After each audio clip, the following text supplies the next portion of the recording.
यहाँ पर ये पिछले काफी दिनों से धक्के खा रहे हैं, भटक रहे हैं। तो अपरिचित जो व्यक्ति है, जो फिल्म बन रही है, ऐसा ही कोई रूप धारण करेगा और इनको सबक जरूर मिलेगा। लोगों को मकान की रिपेयर के लिए 80,000 रुपये दिए जाते हैं, करवाने के एवज में 10,000 रुपये मांगे सकते हैं। नमस्कार, आज हम आपके सामने एक बड़ा घोटाला, एक बड़ा घपला लेकर सामने आए हैं, जो कि भारत के संविधान में महत्वपूर्ण योगदान देने वाले, संविधान के निर्माण में महत्वपूर्ण योगदान देने वाले डॉक्टर अंबेडकर के नाम पर किया गया है। डॉक्टर अंबेडकर जिन्हें एक स्वच्छ, स्पष्ट छवि का नेता माना जाता था, उनके नाम पर एक बड़ा घपला किया जा रहा है। और वो घपला क्या है आप देख सकते हैं। जैसे आपने सनी देओल का वो डायलॉग सुना होगा, तारीख पर तारीख, तारीख पर तारीख, तारीख पर तारीख मिलती है यहाँ, लेकिन न्याय नहीं मिलता। इसी प्रकार जो भारत में प्रशासन है, और विशेषकर उसमें पानीपत प्रशासन की बात करें, जो आंखों देखी बात है, वहाँ केवल यही चीज़ कही जाती है कि यहाँ से वहाँ चले जाइए, वहाँ से उस तरफ चले जाइए, उस तरफ से दूसरी तरफ चले जाइए। यानी कि आपको एक जगह से दूसरी जगह भेज दिया जाता है, लेकिन काम आपका नहीं होता। आप तस्वीरों में दो व्यक्तियों को देख सकते हैं और अपनी समस्या लेकर ये हमारे पास आए हैं। पानीपत के लघु सचिवालय की तस्वीरें आप इस समय देख रहे हैं, और यहाँ पर ये पिछले काफ़ी दिनों से धक्के खा रहे हैं, भटक रहे हैं। लेकिन ये वो जगह है जहाँ किसी का काम इतनी आसानी से तो नहीं होता।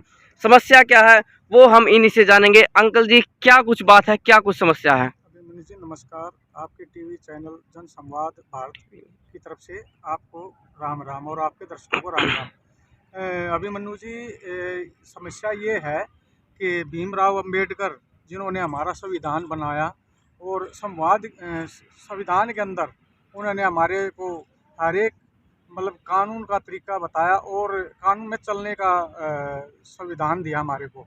तो उनके हरियाणा सरकार ने उनकी उस पर एक गरीब लोगों के लिए डॉक्टर भीमराव अंबेडकर नवीकरण योजना के तहत मकान के लोगों आवास योजना के तहत लोगों को मकान की रिपेयर के लिए 80,000 रुपये दिए जाते हैं। ठीक है सर। तो इसमें क्या है कि सभी लोगों ने, हमारे गांव जुरासी खास के लोगों ने 2021 के अंदर भी और 2023 के अंदर अभी तो इन्होंने ऑनलाइन फार्म करवा के और तहसील ना ये क्या कह रहा है सेक्रेटरी साहब और सरपंच साहब के साइन करवा ऑनलाइन करवा के कमरा नंबर 406 के अंदर लघु सचिवालय चौथी बिल्डिंग के अंदर जमा करवाया। तो इसके बाद में क्या हुआ कि जो अफसर है समलका ब्लॉक का इंचार्ज है होशियार सिंह, उसने क्या किया, आप तो वहाँ कमरे में बैठे रहा, कोई बाहर वाला आदमी जिसका नाम है नरेश कुमार, उसका मोबाइल नंबर है मेरे पास 7404060559। तो इस आदमी ने हमारे गांव का सर्वे किया था। इसके पास ना तो कोई भी किसी विभाग के द्वारा अनुमति दी गई थी और ना इसके पास कोई अथॉरिटी। फिर भी ये लोगों के पास, हमारे गांव में पहुंचा, लोगों के पास इसने मोबाइल से फ़ोन किया और उनका मकान देखने की एवज में, करवाने के एवज में 10,000 रुपये मांगे सभी से। और ये सभी के पास गया था। तो क्या हुआ कि लोगों ने मेरे को फिर बताया ऐसे ऐसे बात हुई है बंदा। तो मैंने इसकी छानबीन की गांव के अंदर। छानबीन करने के बाद मैंने अफसर से मिला होशियार सिंह से, तो उन्होंने बताया कि भाई मैं खुद ही सर्वे करके आया हूँ। खुद मेरे घर पे भी वो बंदा गया था, 2 बार जा चुका है, 2021 के अंदर भी और 2023 के अंदर भी। ठीक है जी। तो इसने क्या किया, अफसर ने मेरे को बुलाया, मैंने इसकी सीएम विंडो और उपायुक्त महोदय जिला पानीपत को एप्लीकेशन, लिखित में एप्लीकेशन दी थी, सर ऐसे ऐसे घपला हो चुका है। तो मेरे को इन्होंने होशियार सिंह जियों ने बुलाया पिछली साइड में, यहाँ पे लघु सचिवालय के बाहर पीछे साइड में। तो मेरे से बोला भाई आप इस पे साइन कर दो तो आपका मैं मकान पास कर दूंगा। मैं बोला सर बात मेरी मेरी नहीं है, ये बात पूरे गांव की है जिसको आपने सभी फार्मों को रिजेक्ट किया है। तो सर ये बोला कोई बात नहीं भाई, साइड चलेगी ना, जब मैं सबके पैसे डाल दूंगा तो साइन कर दे इस पर। मैंने मना कर दिया, भाई ये केवल एक संविधान के बनाने वाले की योजना है, उसको आप कैसे रिजेक्ट कर सकते हो। तो सर मैंने डीसी साहब को एप्लीकेशन दी थी, डीसी साहब के पास में पेश हुआ, तो पीए साहब के पास मिला पहले भी प्रथम बिल्डिंग पे। तो उन्होंने मेरे को डाक विभाग में भेजा, डाक वाला कमरा है वहाँ। तो उन्होंने मेरे को एक डाक द्वार वालों ने मेरे को ये लिख के दिया सर, 105 कमरे में जाने को बोला। तो 105 नंबर में गया तो उन्होंने मेरे को 105 नंबर ने को ये डाल के दूसरी बिल्डिंग सीए साहब के पास को बोला। सीए साहब के ऑफिस में उनसे बात की तो उन्होंने चेक किया तो वहाँ पे कोई भी एप्लीकेशन मेरी जारी हुई नहीं मिली। तो ये बंदा है ना, दो तीन आदमियों के से अफसरों से बात करता है और मेरे पास इसकी वो सूचना मिल जाती है कि मजाक कर रहा था कि एप्लीकेशन तो हमारे पास है और डीसी साहब के पास ढूंढता फिर रहा है। सर मैंने बोला इसको होशियार सिंह जी को, आप सर्वे करने गए थे? बोला हाँ मैं खुद सर्वे करने गया था। मैं बोला सर आप सर्वे करने गए थे तो मेरा मकान बता दीजिए कहाँ पे है। तो बोला मैं देख के आया हूँ तेरे मकान में टुकड़ी लगी हुई है और बाहर भी टुकड़ी लगी हुई है, ठीक है। तो मैं बोला सर चलो मैं यहीं पे खड़ा हूँ और आप भी यहीं खड़े हो, आप अपने विभाग से एक बंदे को भेज दीजिए मेरे गांव के अंदर, मेरे मकान के अंदर, आप देख के आएंगे क्या टुकड़ी लगी हुई है कि नहीं लगी हुई। अच्छा, ये जो काम आपके साथ हुआ, एक जैसे सरकारी टीचर है उसकी तनख्वाह एक प्राइवेट टीचर के मुकाबले लगभग 10 गुना भी हो सकती है। हाँ हाँ सर।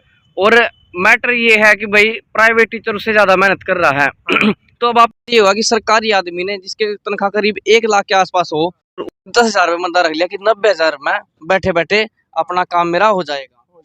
तो पता क्या है, 10,000 रुपये के एवज में मांग करते हैं ये लोग, 10,000 रुपये आप मेरे को दे दो। इन्होंने गुर्गे छोड़ रखे हर एक ब्लॉक में और हर एक गाँव में। ये पुरानी तहसील आप देख सकते हो, यहाँ पर दलाल बैठे हुए हैं। तो सर पता क्या हुआ, तो इसने ना होशियार सिंह ने टुकड़ी लगी हुई है तो मैंने बोला भाई टुकड़ी लगी हो तो आप छानबीन कर। तो बस बोला मैं घर पे गया था आपके। मैं चलो घर पे गए थे ना, ठीक है कोई बात नहीं सर, आप घर पे गए थे। तो ये हफ्ते के बाद में मैंने डीसी साहब को और सीएम विंडो पे जो एप्लीकेशन लगा रखी थी और गृह मंत्री अनिल विज, स्वास्थ्य मंत्री अनिल विज जी को भी एप्लीकेशन मैंने लगाई और आरटीआई द्वारा मैंने इससे जवाब मांगा मेरे पास। तो ये आरटीआई मैंने 24 ये लगाई थी मैंने 21 तारीख को, 21/8/2000 को।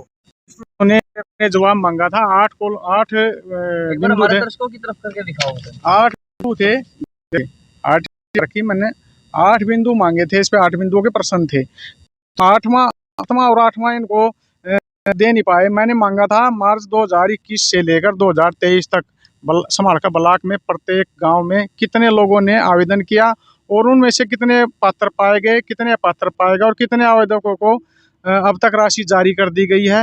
हर गांव के अलग अलग विस्तृत जानकारी स्थापित प्रतिदिन मुझे दी जाए और समालखा ब्लॉक में जितने भी पात्र उनका नाम, पता, एड्रेस समेत मोबाइल नंबर समेत मेरे को विस्तृत जानकारी दी जाए और ऊपर से कितना पैसा आया, आपने कितना था और अभी पेंडिंग पड़ा है।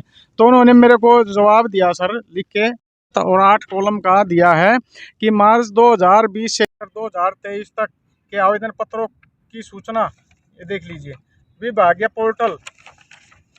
ये रहा सर 7वां कॉलम, पढ़ के देखो आप, विभागीय ये लिख रखा है मार्च 2020 से लेकर, हाँ 2020 से लेकर पोर्टल बंद था इसलिए आपको हम जानकारी नहीं दे सकते।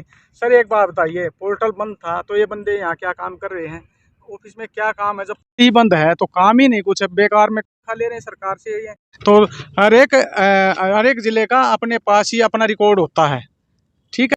तो ये देना, ये ना मेरे को जानकारी देने की बजाय उन्होंने पोर्टल बंद होने का मेरे को लिख के भेज दिया और सर आरटीआई का जवाब दिया। तो मैंने अब ना फर्स्ट एप्लीकेशन लगाई है joint director Shrimati Alka Yadav, director of social justice and employment Haryana Chandigarh को। अब देखते हैं क्या होता है। डीसी साहब ने भी एप्लीकेशन ना दबा के रख दी है वहाँ पे, तो मतलब इसकी छानबीन नहीं होने दे रहे इसकी। और एक बात है, इसका मैंने रिकॉर्ड डाला था करनाल से, अफसर था ये अनुसूचित पिछड़ा वर्ग कल्याण निगम का। तो वहाँ पे ना ये बंदा रिश्वत लेने के उसमें विजिलेंस वालों ने पकड़ा था इस होशियार सिंह जी को, ठीक। ठीक है। तो ये जांच का विषय है भाई, इस आदमी ने पानीपत जिले के अंदर कितने घपले कर रखे हैं, उसकी मैं डीसी साहब से और गृह मंत्री अनिल विज जी से हाथ जोड़ के प्रार्थना करता हूं कि इस बंदे की पूरी ही इसकी वो रिकॉर्ड खंगाला जाए और इसकी जानकारी प्राप्त की जाए और इसके पास इसके साथ जो भी इसने गलत कार्य कर रखे हैं इसको सज़ा दी जाए। और मैं यही हाथ जोड़ के प्रार्थना करता हूं कि गरीबों का पैसा है, ये गरीबों के दुआई जो बद्दुआ है ना, ये इनको सेध जाएगी। तो मैं यही बार बार हाथ जोड़ के डीसी साहब को, जिला पानीपत को यही हाथ जोड़ के प्रार्थना करता हूं कि इस विषय में इनकी छानबीन की जाए और न्याय, हमारे को न्याय दिलाया जाए। आप भाई साहब साथ में बैठे हुए हैं, आपकी क्या कुछ समस्या है, क्या कुछ मांग है आपकी? नमस्कार सर। सर यही है जो ये इनके पास हमने फार्म लेके आए थे, मैं भी इनके साथ आया हुआ था। तो मैंने उनसे बोला मगर सर नंबर दे दो, तो नंबर भी नहीं दे रहे थे। उनके अंदर मतलब इतना डर था कि भाई नंबर देखते हुए भी वो हिचक रहे थे। भाई हम उनके पास फार्म भर रहे हैं, जिस ओहदे पे वो काम कर रहे हैं हम उसके प्रति ही तो उनसे बात कर रहे हैं। हम उनसे कोई ज़्यादा द्वेषता तो नहीं कर रहे, ना हमने कोई इस तरह की कोई बात की उनसे। और झूठ बोलते हैं हम वहाँ पे गए हैं, गाँव में गए हैं, लेकिन वो बंदे नहीं गए जिनको जाना चाहिए। तो ऐसे मिसगाइड मत करें, हम हाथ जोड़ के विनती करते हैं सर, इनको जल्दी से जल्दी इसकी कार्रवाई कराई जाए। नाम क्या है आपका? सर अशोक है मेरा नाम, कहाँ अशोक दीमान। कहाँ से आप? ये मेरे अंकल हैं। आपका गांव कौन सा है? जोरासी गाँव, जोरासी सरफ खास।